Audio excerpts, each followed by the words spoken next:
সুপ্রিয় শিক্ষার্থীবৃন্দ, আশা করি তোমরা ভালো আছো। প্রত্যাশা করি যেন ভালো থাকো। আজকে আমি অনলাইন থেকে ক্লাস নিচ্ছি। মোহাম্মদ শামসুর আলী, সহকারী শিক্ষক, বীরশ্রী পিসিনাল মেমোরিয়াল উচ্চ বিদ্যালয়। পাশাপাশি সম্মানিত অভিভাবক বৃন্দ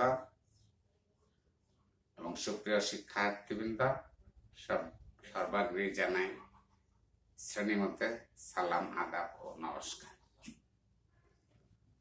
আজকে আমি অষ্টম শ্রেণীর সাহিত্য কণিকা থেকে বাংলা প্রথম পত্র একটি গল্প নিয়ে আলোচনা করব। গল্পের নাম এবারের সংগ্রাম, স্বাধীনতার সংগ্রাম। লিখেছেন শেখ মুজিবুর রহমান। এই কোভিড-19 সালের পরিস্থিতিতে 2020 শিক্ষাবর্ষের পুনর্বিন্যাসকৃত পাঠ্যসূচির ভিত্তিতে অ্যাসাইনমেন্ট ও নির্ধারিত কাজ মূল্যায়ন ও নির্দেশনা বিষয় বাংলা সাহিত্য কণিকা থেকে এবারের সংগ্রাম, স্বাধীনতার সংগ্রাম, লেখক শেখ মুজিবুর রহমান। তাহলে আমাদের সর্বপ্রথমে জানা দরকার বা উচিত, অন্যান্য বারের মতো বা অন্যান্য সময়ে যে লেখক পরিচিতি বা কবি পরিচিতি নিয়ে আলোচনা করি, আমাদের কবি পরিচিতি জানা একান্ত আবশ্যক। কেননা কবি পরিচিতির থেকে বহু নির্বাচনী নৈমিত্তিক প্রশ্ন আসে এবং লেখক পরিচিতি জানা একান্ত প্রয়োজন। বিধায় আমি আজকে ওই বাংলা প্রথম পত্রের এবারের সংগ্রাম, স্বাধীনতার সংগ্রাম, শিক্ষার্থীবৃন্দ তোমরা ভালো করে লক্ষ্য করো এবং তোমাদের কাছে খাতা কলম আছে, নিয়ে নাও। নতুন শব্দ আসলে লিখে রাখবে এবং তোমাদের সাহিত্য কণিকা বাংলা প্রথম পত্র গদ্যাংশে এই গল্পটি আছে, ওই এবারের সংগ্রাম, স্বাধীনতার সংগ্রাম। তাহলে লিখেছেন শেখ মুজিবুর রহমান। শেখ মুজিবুর রহমান সম্পর্কে তোমরা অনেকেই জানো এবং আরো ভালো করে জানার জন্য আমি আবার আলোচনা করছি। তোমরা মনোযোগ সহকারে শোনো এবং দেখো। একক পরিচিতি। হাজার বছরের শ্রেষ্ঠ বাঙালি বঙ্গবন্ধু শেখ মুজিবুর রহমান স্বাধীন সার্বভৌম বাংলাদেশ রাষ্ট্রের স্থপতি ও বাঙালি জাতির সত্তা বিকাশের পুরোদা ব্যক্তিত্ব। তিনি আমাদের জাতির পিতা, এটা আমরা সকলেই জানি, তোমরাও জানো যে তিনি আমাদের জাতির পিতা। তিনি 1920 সালের 17 মার্চ গোপালগঞ্জ জেলার টঙ্গিপাড়া গ্রামে জাতির জনক বঙ্গবন্ধু শেখ মুজিবুর রহমান জন্মগ্রহণ করেন। কথা 1920 সালে 17 মার্চ গোপালগঞ্জ জেলার টঙ্গিপাড়া গ্রামে জাতির জনক, আমাদের জাতির পিতা, জাতির জনক বঙ্গবন্ধু শেখ মুজিবুর রহমান জন্মগ্রহণ করেন। তার পিতার নাম শেখ লুৎফর রহমান ও মাতার নাম সায়রা খাতুন। তার স্ত্রীর নাম ফজিলাতুন্নেসা। 1927 সালে 7 বছর বয়সে ঘিমাডাঙ্গা প্রাথমিক বিদ্যালয়ে জাতির জনকের প্রাতিষ্ঠানিক শিক্ষা শুরু হয়। 1929 সালে বঙ্গবন্ধুকে গোপালগঞ্জ সীতানাথ একাডেমি বা পাবলিক স্কুলে 3য় শ্রেণীতে তাকে ভর্তি করা হয়। 1934 সালে ফরিদপুরের মাদারীপুরে ইসলামী হাই স্কুলে পড়ার সময় বঙ্গবন্ধু ভেরিবেরি রোগে আক্রান্ত হন। ফলে 1937 সালে অসুস্থতার কারণে বঙ্গবন্ধুর লেখাপড়া বন্ধ ছিল। পরে আবার তা শুরু হয়। 1938 সালে 16 জানুয়ারি বাংলার প্রধানমন্ত্রী তৎকালীন শেরে বাংলা একে ফজলুল হক গোপালগঞ্জ মিশন স্কুল পরিদর্শনে এলে বঙ্গবন্ধুর সঙ্গে তার কি হয়, পরিচয় হয়।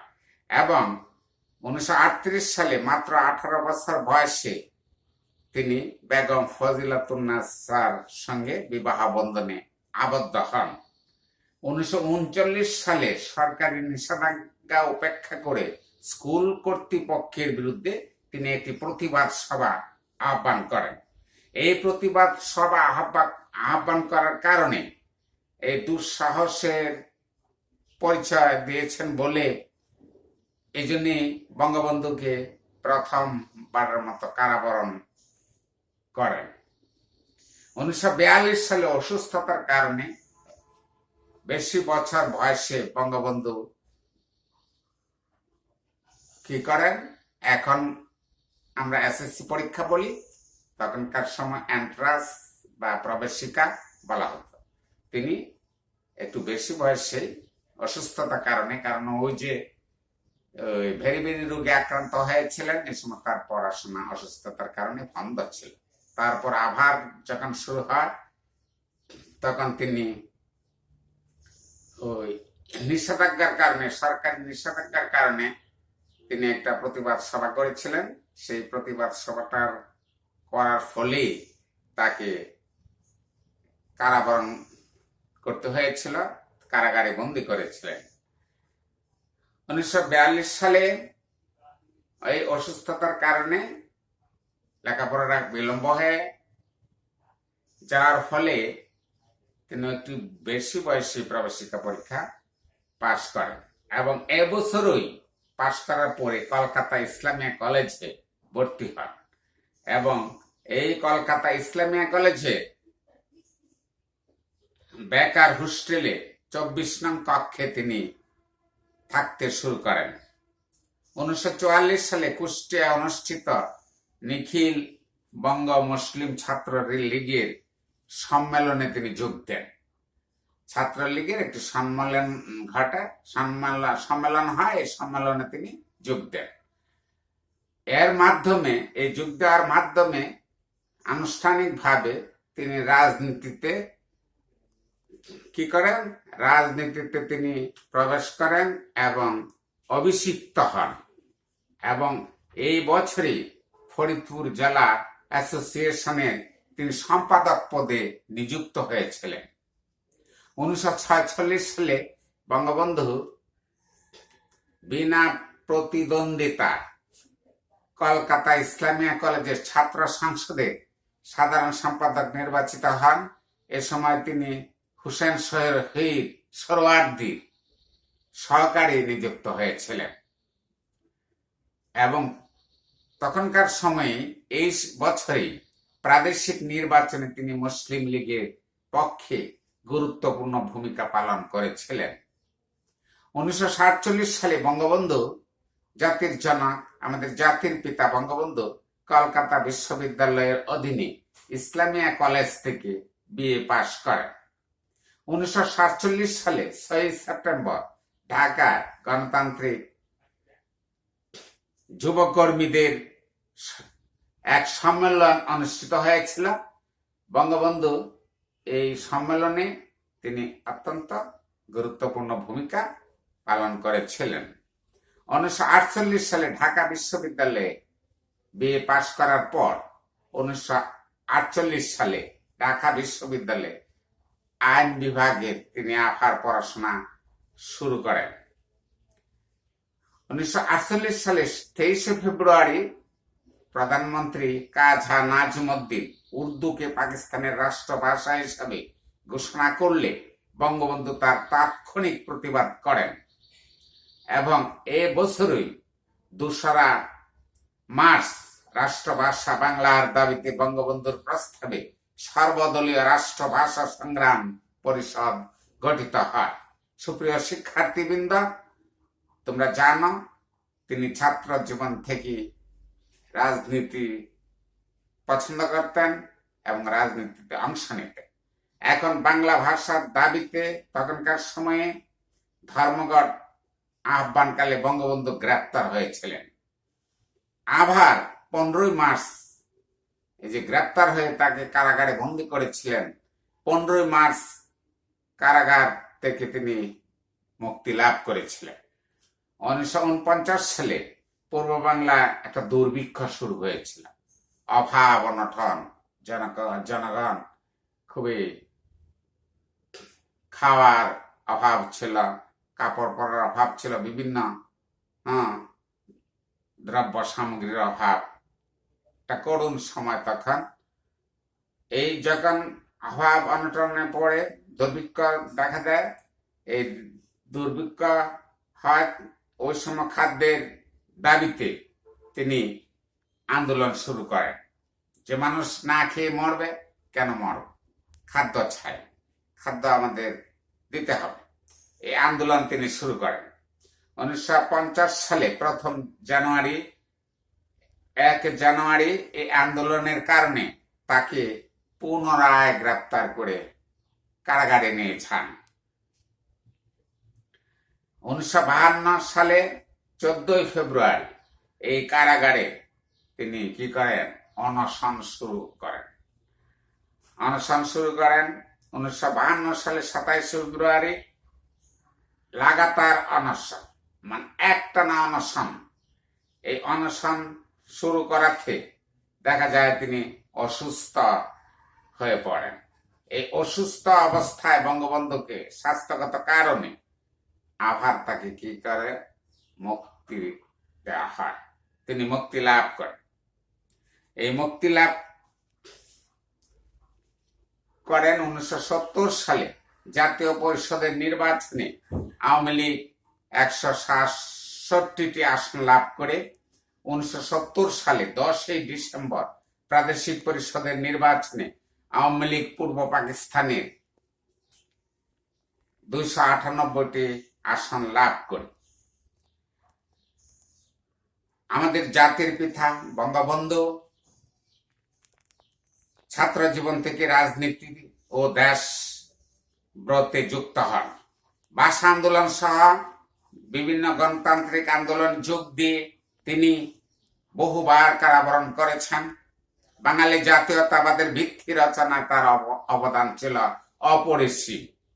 তিনি বাঙালির স্বায়ত্ত শাসনের দাবি 6 দফা আন্দোলনের মুখ্য প্রবক্তা ছিলেন। শেখ মুজিবুর রহমান বাংলাদেশের স্বাধীনতা আন্দোলনের সূচনাকালে 1969 সালে বঙ্গবন্ধু উপাধিতে ভূষিত হন। 1971 সালে 25 মার্চ মধ্যরাতের পরে পাকিস্তানি বাহিনী বাঙালির এই অবিসংবাদিত নেতাকে তার ধানমন্ডির ভবন থেকে গ্রেপ্তার করে এবং গ্রেপ্তারের আগে অর্থাৎ 26 মার্চ প্রথম প্রহরে তিনি বাংলাদেশের স্বাধীনতা ঘোষণা করেন। এই মুক্তিযুদ্ধকালে বঙ্গবন্ধুর অনুপস্থিতিতে তাকে রাষ্ট্রপতি করে গঠিত অস্থায়ী বাংলাদেশ সরকার যুদ্ধ পরিচালনা করে দেশ স্বাধীন হওয়ার পর 1972 সালে 10 জানুয়ারি তাকে পাকিস্তানের কারাগার থেকে মুক্ত হয়ে দেশে প্রত্যাবর্তন করেন, ফিরে এসে এই যে দেশে যুদ্ধ বিধ্বস্ত হয়েছিল, এই যুদ্ধ বিধ্বস্ত ক্ষয়ক্ষতি বিপর্যস্ত দেশকে পুনরায় গড়ার জন্য মহান দায়িত্বে তিনি ব্রতী হন। তাঁর সরকারই স্বল্প সময়ের মধ্যে বাংলাদেশের সংবিধান রচনা করে 1974 সালে জাতিসংঘ সাধারণ পরিষদের অধিবেশনে একটি সভা তিনি প্রথম বাংলা ভাষার ভাষণ দিয়ে বাংলাকে বিশ্ব সভার মর্যাদার আসনে তিনি অধিষ্ঠিত করেন। 7ই মার্চের ভাষণের উপর নির্ভর করে এবারের সংগ্রাম গল্পটি লেখা হয়েছে। 1975 সালে দুঃখের বিষয় 15ই আগস্ট সামরিক বাহিনীর কতিপয় বিপদগামী সদস্যদের হাতে বঙ্গবন্ধু শেখ মুজিবুর রহমান সপরিবারে নিহত হন। আজকে কেবলমাত্র আমি ওই এবারের সংগ্রাম, স্বাধীনতার সংগ্রাম লেখক, আমাদের জাতির পিতা, জাতির জনক বঙ্গবন্ধু শেখ মুজিবুর রহমান লেখকের পরিচিতি নিয়ে তোমাদের সামনে আলোকপাত করেছি, আলোচনা করেছি। আগামী দিন ওই গল্প নিয়ে ধারাবাহিকতার ভিত্তিতে তোমাদের সামনে আলোচনা করব। 30 দিনের একটি সিলেবাস অন্তর্ভুক্ত হয়েছে। এই সিলেবাসটি আমি বোর্ডে, সুপ্রিয় শিক্ষার্থীবৃন্দ তোমরা লক্ষ্য করো, এই সিলেবাসটি আমি তোমাদের বোর্ডে টানিয়ে দিচ্ছি, তোমরা দেখো এবং লেখে নিতে পারো।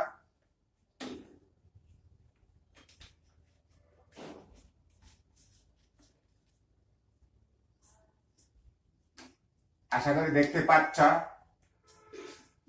8ম শ্রেণী